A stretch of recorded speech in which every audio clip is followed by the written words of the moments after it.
Hello friends, मैं हूँ रेखा सिंह। स्वागत करती हूँ आपका आपके अपने यूट्यूब चैनल केआर स्टडीज पर।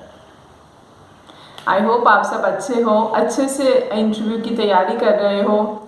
फ्रेंड्स देखिए, जून फर्स्ट वीक में ही आपका जो रिज़ल्ट है 64th बीपीएससी का वो डिक्लेयर हो जाएगा।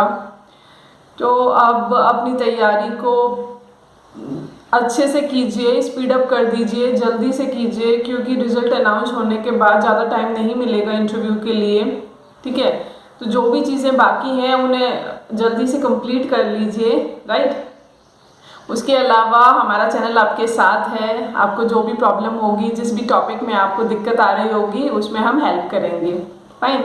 आज हम एजुकेशन सेक्टर के बारे में जानेंगे। Education sector in Bihar. Bihar में शिक्षा की व्यवस्था कैसी है, सरकार उसके लिए क्या कर रही है, साक्षरता दर इतनी कम क्यों है भारत में, सारे राज्यों में बिहार में सबसे कम साक्षरता दर क्यों है।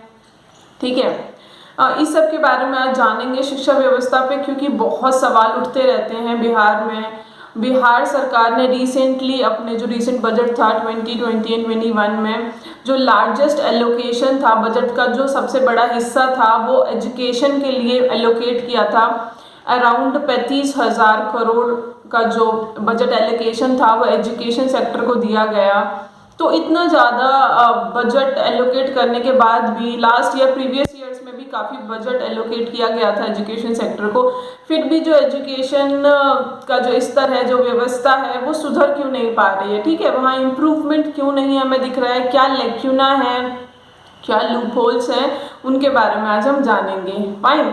तो सबसे पहले एकदम बेसिक से हम स्टार्ट करते हैं। देखिए, एजुकेशन, शिक्षा।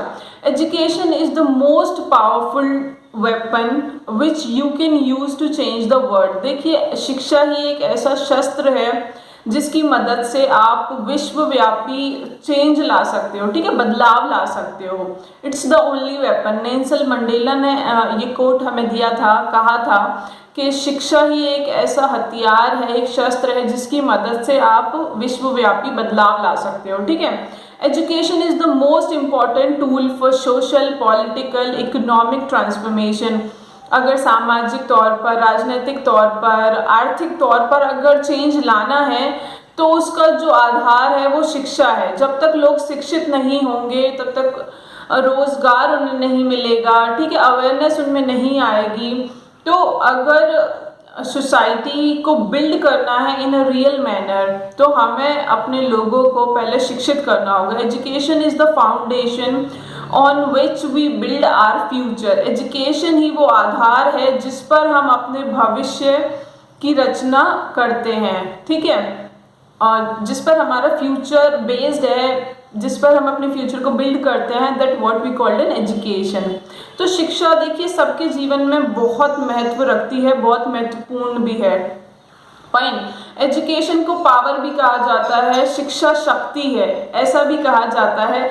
तो शिक्षा की जो महत्वपूर्ण है बहुत, तो उसका जो इम्पोर्टेंस है वो बहुत ज़्यादा है। इसीलिए अगर शिक्षा व्यवस्था, शिक्षा का स्तर अच्छा नहीं होगा तो ना कोई राज्य, ना कोई देश डेवलप कर पाएगा। ठीक है, विकास नहीं कर पाएगा जब तक लोग शिक्षित नहीं होंगे। लोगों को शिक्षा प्रदान करना प्राथमिक तौर पर लेना चाहिए सरकार को। फाइन। सबसे पहले हम बात कर लेते हैं। देखिए 1976 से पहले की बात करें तो जो शिक्षा का सारा जो भार था ना वो राज्य सरकारों पे आता था। शिक्षा व्यवस्था को बेहतर बनाना, शिक्षा की जो सारी व्यवस्था है उसको देखना। Education was the sole responsibility of the states before 1976। 1976 से पहले जो शिक्षा थी उसकी सारी रिस्पॉन्सिबिलिटी राज्य सरकारों के पास थी, केंद्र सरकार उसके लिए उत्तरदायी नहीं थी, राइट। बट 42nd अमेंडमेंट हुआ था आपका 1976 में, इंदिरा गांधी गवर्नमेंट के समय में। उस समय में एक कॉन्स्टिट्यूशनल अमेंडमेंट किया गया जिसके थ्रू जो एजुकेशन का जुरिडिक्शन था वो स्टेट और सेंट्रल दोनों को दे दिया गया। मतलब जो आपका एजुकेशन था उसे कंकरेंट लिस्ट में डाल दिया गया। मतलब अब जो भी स्कीम्स, प्लान्स, पॉलिसीज, लॉज बनाए जाएंगे वो अब केंद्र सरकार भी बना सकती है। शिक्षा की गुणवत्ता को बढ़ाने के लिए, शिक्षा की व्यवस्था को अच्छा करने के लिए, शिक्षा का जो आधारभूत ढांचा है, जो इंफ्रास्ट्रक्चर है, उसको बेहतर बनाने के लिए राज्य सरकार भी अब उसमें कंट्रीब्यूट कर सकती हैं और केंद्र सरकार भी। ठीक है, 1976 ऑनवर्ड ऐसा हुआ 42nd अमेंडमेंट के बाद। ये क्वेश्चन पूछा जा सकता है इंटरव्यू में आपसे कि शिक्षा को, जो एजुकेशन है, उसको कंकरेंट लिस्ट में किस ईयर शामिल किया गया, कौन से अमेंडमेंट के थ्रू शामिल किया गया। तो that is an important question, fine, याद कर लीजिएगा इसको। उसके बाद बारी आती है एजुकेशन सिस्टम की। देखिए, बिहार में जो एजुकेशन का जो सिस्टम है वो उतना ज़्यादा अच्छा नहीं है, बहुत अच्छा हम उसे नहीं कहेंगे। ठीक है, बहुत सारे several challenges are there, like huge population, एक जो यूथ पॉपुलेशन है, जो चाइल्ड का जो रेशियो है वो बिहार में बहुत ज़्यादा है। ठीक है, जिसकी वजह से सरकार पे एक तरह से बर्डन पड़ता है उतना बड़े पॉपुलेशन को सपोर्ट करना, एजुकेशन प्रोवाइड कराना। उसके बाद क्वालिटी एजुकेशन की कमी है वहाँ पे, like of vocational training, skill training सरकार प्रोवाइड नहीं करा पा रही है अपने लोगों को, जिसकी वजह से बेरोजगारी हो रही है। हायर एजुकेशन में उतने अच्छे अवसर नहीं है, जिसकी वजह से लोग पढ़ाई के लिए दूसरे बड़े शहरों में जाते हैं छोड़ के बिहार राज्य को। उसके बाद इनोवेशन, R&D की भी कमी है, रिसर्च एंड डेवलपमेंट की भी एजुकेशन सेक्टर में कमी है। ठीक है, देखिए, मैं बेसिक से बताऊंगी आपको, बहुत सारे लोगों को ये सब चीज़ें पता भी होंगी, तो you people please don't mind. देखिए, जो आपका एजुकेशन सिस्टम है भारत में वो 3 पार्ट्स में डिवाइडेड है। ठीक है, एलिमेंट्री एजुकेशन, सेकेंडरी एजुकेशन और उसके बाद हायर एजुकेशन, प्राथमिक शिक्षा, माध्यमिक शिक्षा और उच्चतर शिक्षा। ओके, ठीक है। देखिए, एलिमेंट्री एजुकेशन या प्राइमरी एजुकेशन में आपका 1st से 8th क्लास तक की एजुकेशन आती है। ठीक है, जिसमें 6 से 14 साल के बच्चों को शिक्षा प्रोवाइड कराना कंपलसरी है हमारे भारत में, क्योंकि जो राइट टू एजुकेशन एक्ट आया था 2010 में, जिसके तहत फ्री और कंपलसरी एजुकेशन प्रोवाइड कराई जाती है 6 से 14 साल के बच्चों को प्राइमरी एजुकेशन। ठीक है, right to education fundamental right है हमारा। ओके, उसके बाद सेकेंडरी एजुकेशन की बात करें तो क्लास 9th से क्लास 12th तक की जो आपकी स्टडी होती है, जो माध्यमिक शिक्षा है, वो सेकेंडरी एजुकेशन क्लास 9 से 12 तक में आती है। इसमें सेकेंडरी और हायर सेकेंडरी होता है। सेकेंडरी आपका 9th 10th होता है और हायर सेकेंडरी आपका 11th 12th होता है। उसके बाद हायर एजुकेशन आती है। हायर एजुकेशन 2 स्ट्रीम्स में डिवाइडेड है आपकी, राइट। हायर एजुकेशन में आपका देखिए, एक तो वोकेशनल ट्रेनिंग होती है, मतलब आपने 12th किया और उसके बाद आपने कोई भी वोकेशनल कोर्स ज्वाइन कर लिया, जिसके बाद आपको रोजगार मिल गया। उसके अलावा एकेडमिक स्ट्रीम है। एकेडमिक में आप क्या करोगे कि किसी कॉलेज यूनिवर्सिटी में आप अप्लाई करोगे या डिग्री डिप्लोमा हासिल करने के लिए वहाँ पे पढ़ाई करोगे और उसके बाद एम्प्लॉयमेंट का सर्च करोगे, फाइन। तो इस तरह से 3 पार्ट्स में डिवाइडेड है। तो उसको एक एक करके हम देखेंगे कि बिहार में इसका स्तर कैसा है, प्राइमरी, सेकेंडरी और हायर एजुकेशन का। सबसे पहले मैं लिटरेसी रेट की बात करूंगी। देखिए, साक्षरता दर, बिहार में साक्षरता दर सबसे कम है। भारत के सारे राज्यों में जो साक्षरता दर है बिहार की, वो सबसे कम है। Remains one of the lowest in the country, Bharat में सबसे कम है। But the state has made remarkable process. देखिए, पिछले 1 दशक में जो बिहार सरकार है, बिहार जो राज्य है, उसने बहुत अच्छा प्रोग्रेस किया है अपनी साक्षरता दर को बढ़ाने के लिए। 2001 की बात करें तो बिहार की जो साक्षरता दर थी, जो लिटरेसी रेट थी, वो 47% थी, राइट। 2011 में वो बढ़कर 61% हो गई। तो जो आपका इंक्रीज हुआ वो 14% का इंक्रीज हुआ, जो कि पूरे भारत में सबसे ज़्यादा था। मतलब 1 दशक में 2001 से 2011 के बीच में जो सबसे ज़्यादा इंक्रीज हुआ लिटरेसी रेट में, वो बिहार में हुआ था, राइट। ऑल इंडिया की अगर बात करें तो ऑल इंडिया लेवल का जो लिटरेसी रेट था 2001 में वो 64% था। 2011 में वो बढ़कर 72% हो गया, ठीक है। तो जो ओवरऑल इंक्रीमेंट था, इंक्रीज हुआ, वो 8% हुआ, राइट। बिहार में आपको 47 था 2001 में, बढ़कर 61 हो गया 2011 में। उसमें भी जो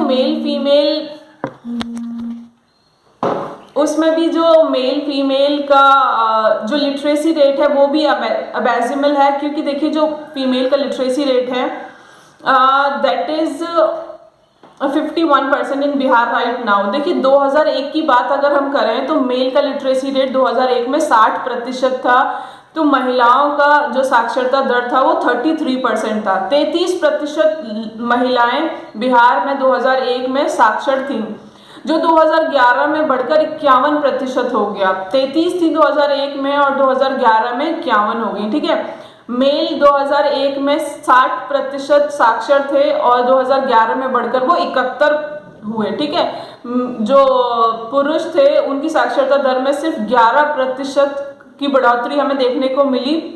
वहीं महिलाओं की साक्षरता दर में 33 से 51 हो गया, मतलब 33 था 2001 में और बढ़कर 51 हो गया, तो यहाँ पे हमें ज़्यादा बढ़ोतरी देखने को मिली। राइट, तो ये एक अच्छी खबर है। देखिए बिहार सरकार अब ज़्यादा खर्च कर रही है शिक्षा पे, क्योंकि बिहार सरकार जानती है कि शिक्षा की गुणवत्ता को बढ़ाने के बाद ही, शिक्षा को अगर सारे लोगों को उपलब्ध कराया जाएगा उसके बाद ही जो कंडीशन है बिहार राज्य की वो सुधरेगी। ठीक है, तो शिक्षा पर बहुत ज़्यादा फोकस किया जा रहा है अभी right now.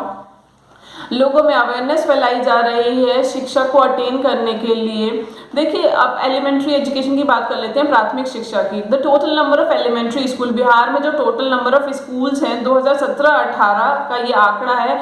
Government of Bihar department of education का ये डाटा है। राइट, तो 75,000 आपके प्राथमिक विद्यालय थे बिहार में 2017-18 में। अब कुछ बढ़ गए होंगे, ठीक है, बट इतना भी अगर आपको पता होगा तो ये काफ़ी है। 75,000 आपके स्कूल थे 2017-18 में। सक्सेस ऑफ प्राइमरी एजुकेशन, देखिए जो प्राइमरी एजुकेशन होती है उसकी सक्सेस दो चीज़ों पर डिपेंड है। एक तो आपका इनरोलमेंट रेशियो, कितने बच्चे इनरोल हो रहे हैं प्राथमिक विद्यालयों में, कितने बच्चे पढ़ने आ रहे हैं। उसके बाद drop out ratio. Secondary education जो आपका माध्यमिक शिक्षा तक जाते जाते कितने बच्चे छोड़ देते हैं स्कूल, ड्रॉप आउट का रेशियो भी एक होता है कि सेकेंडरी हायर एजुकेशन तक आते आते बच्चे स्कूल छोड़ देते हैं। ठीक है, तो ड्रॉप आउट रेशियो को कम करना और एनरोलमेंट रेशियो को बढ़ाना, दोनों ही जो चैलेंजेस हैं बिहार सरकार के सामने हैं, जिनको फुलफिल करना इम्पॉर्टेंट है। ठीक है, देखिए ये जो दोनों फैक्टर हैं ड्रॉप आउट रेशियो और एनरोलमेंट रेशियो अदर फैक्टर्स पे डिपेंड करते हैं, जैसे फैकल्टी, टीचर्स की जो फैकल्टी है वो कैसी है, स्कूल में प्रोवाइड कराई जाने वाली फैसिलिटीज़ कैसी, जो गवर्नमेंट स्कूल्स होते हैं उनका आधारभूत ढांचा कैसा है, वहाँ पानी की व्यवस्था है या नहीं, टॉयलेट्स है या नहीं, प्रॉपर बिजली है या नहीं, इस सब चीज़ों पर भी डिपेंड करता है कि बच्चे उन स्कूलों में पढ़ेंगे या नहीं। राइट, तो बिहार हैज़ रीच, देखिए अभी अगर करंट की बात करेंगे तो बिहार ऑलमोस्ट यूनिवर्सल जो रेट है आपका इनरोलमेंट का प्राइमरी स्कूल्स में, प्राइमरी एजुकेशन में, उसने यूनिवर्सल रेट को अटेन कर लिया है। मतलब सारे बच्चे अब इनरोल कर रहे हैं, जो भी 6 to 14 ईयर्स की एज में बच्चे हैं बिहार में वो अपना इनरोलमेंट करा रहे हैं, मतलब स्कूल पढ़ने जा रहे हैं। जो प्राथमिक विद्यालय हैं उनमें शिक्षा को अटेन करने वो लोग जा रहे हैं। राइट, उसके बाद अगर हम बात करें तो देखिए प्राइमरी एजुकेशन को ही सपोर्ट करने के लिए बिहार सरकार मिड डे मील्स को भी बहुत ज़्यादा सपोर्ट कर रही है। देखिए आए दिन हमें बहुत सारे केसेस सुनने को मिलते हैं, मिड डे मील्स में बहुत ज़्यादा गड़बड़ी हमें देखने को मिलती है। कई बार जानवर उसमें गिर जाते हैं, बच्चों को वो खाना खिला दिया जाता है, बच्चे बीमार पड़ जाते हैं। बिहार के कई वो जो डिस्ट्रिक्ट्स हैं उनके बहुत सारे गाँवों से ये खबर निकल कर आती है कई बार, जो दुखद होती है। तो उसको सही करने के लिए भी बिहार सरकार बहुत सारे कदम उठा रही है। ठीक है, 1995 15 अगस्त 1995 में मिड डे मील्स की जो स्कीम थी सेंट्रल गवर्नमेंट द्वारा स्टार्ट की गई थी। ओके, HRD मिनिस्ट्री, देखिए इसका ऑब्जेक्टिव यही था कि बच्चों को न्यूट्रिशनल सपोर्ट प्रोवाइड कराया जाए, उनको पोषणता दी जाए। उसके बाद जो चिल्ड्रन हैं वो स्कूल्स में आए। देखिए खाने का ही लालच ही भले ही सही, उसकी वजह से अगर बच्चे आते हैं, पढ़ते हैं, उनका एनरोलमेंट रेशियो बढ़ रहा है तो ये अच्छी बात है। ठीक है, उसके बाद ड्रॉप आउट जो रेशियो था उसे कम करने के लिए, न्यूट्रिशनल स्टेटस को बढ़ाने के लिए, इस सब के लिए मिड डे मील्स को स्टार्ट किया गया था, जो अभी भी कंटिन्यू है बिहार में, आज भी चल रही है ये। तो एलिमेंट्री जो एजुकेशन है, जो प्राथमिक शिक्षा है, उस पर बिहार सरकार ने ऑलमोस्ट अच्छा प्रदर्शन किया है और अब जो सारे बच्चे हैं वो अपना इनरोलमेंट करा रहे हैं प्राथमिक विद्यालयों में और पढ़ने आ रहे हैं। ठीक है, उसके बाद बात करते हैं सेकेंडरी एजुकेशन की, ठीक है। सेकेंडरी एजुकेशन में देखिए एक बहुत ही इम्पॉर्टेंट स्कीम है सेंट्रल गवर्नमेंट की, समग्र शिक्षा अभियान।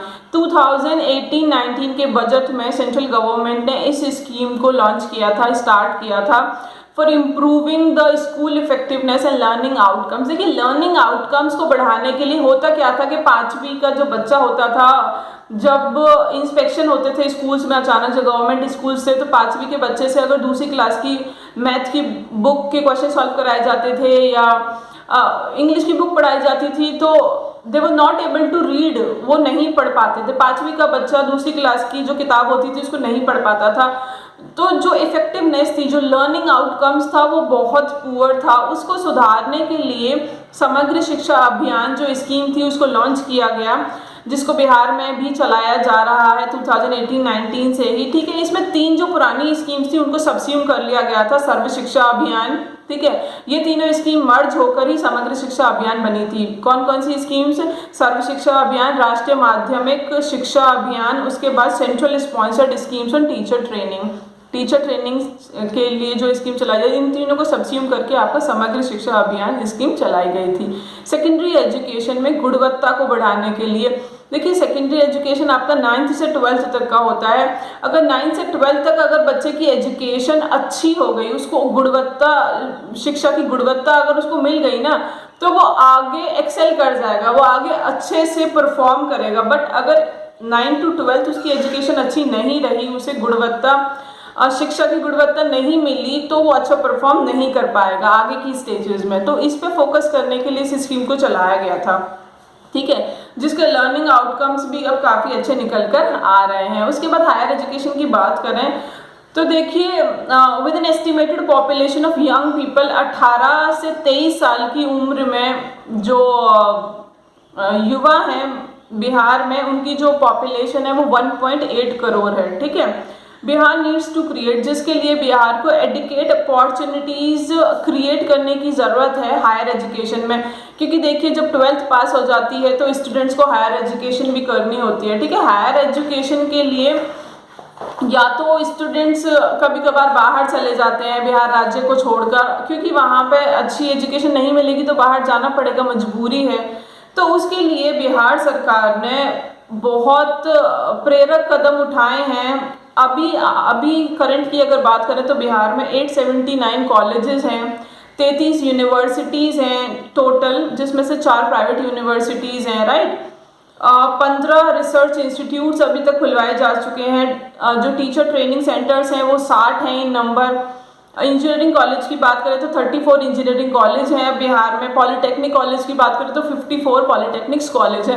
तो इतना सारा हायर एजुकेशन के लिए इंफ्रास्ट्रक्चर डेवलप कराया जा चुका है, ठीक है। जो उच्चतर जो शिक्षा है उसके लिए बिहार सरकार बहुत कदम उठा रही है और ज़्यादा से ज़्यादा जो एलोकेशन है बजट का वो एजुकेशन को किया जा रहा है, ताकि जो शिक्षा की गुणवत्ता है, जो शिक्षा का स्तर है वो बढ़ सके, ठीक है। उसके बाद बिहार गवर्नमेंट की कुछ इनिशिएटिव्स के बारे में हम जान लेते हैं, क्योंकि इंटरव्यू में भी पूछ सकते हैं। उसके अलावा आपका मेंस में भी पूछा जा सकता है। अगर एजुकेशन सेक्टर से कोई क्वेश्चन आएगा तो आपको पता होना चाहिए। देखिए बिहार सरकार सेंट्रल गवर्नमेंट की जो स्कीम्स होती हैं उनको तो इम्प्लीमेंट करती ही करती है राज्य में। उसके अलावा वो एजुकेशन को इन्हेंस करने के लिए, देखिए एजुकेशन सेक्टर में पहले बहुत करप्शन था। जो 10th 12th के एग्जाम्स होते थे उनमें बहुत ज़्यादा चीटिंग होती थी, रैम्पेंट करप्शन चलता था, ठीक है, पैसा भी चलता था। और जो बहुत सारे जो एग्जाम्स होते थे उनमें भी लाइक ब्राइब चलती थी। तो ये सब की वजह से जो टोटल सिस्टम था वो करप्ट हो गया था, उसकी गुणवत्ता बहुत ज़्यादा खराब हो गई थी। तो उसको सब सुधारने के लिए बिहार सरकार बहुत सारे एक्ट पास की है, राइट। देखिए जो शिक्षकों की जो भर्ती हुआ करती थी उनमें भी धांधली हो जाया करती थी। देखिए जब शिक्षकों की भर्ती टाइम से नहीं होगी तो शिक्षक नहीं होंगे स्कूल में, टीचर्स नहीं होंगे तो बच्चों को पढ़ाया कैसे जाएगा। बिहार में जो PTR है, पीपल टीचर रेशियो है, वो 50:1 है, मतलब 50 बच्चों पर एक ही टीचर है, राइट। तो जो कि बहुत कम है। अगर ऑल इंडिया लेवल का बात करें तो वो शायद 35 या 32 है PTR, जो पीपल टीचर रेशियो है। ठीक है, अब बिहार की कुछ इनिशिएटिव्स की बात कर लेते हैं। देखिए, मुख्यमंत्री कन्या उत्थान योजना बिहार सरकार ने इस स्कीम को लॉन्च किया था ताकि विमेन का जो एजुकेशन है उसको बढ़ाया जा सके। महिला जो लड़कियां हैं उनको फैमिलीज पढ़ाएं, ठीक है, उनकी अर्ली एज में शादी ना करें, इस सब के लिए focus is on girls education specially.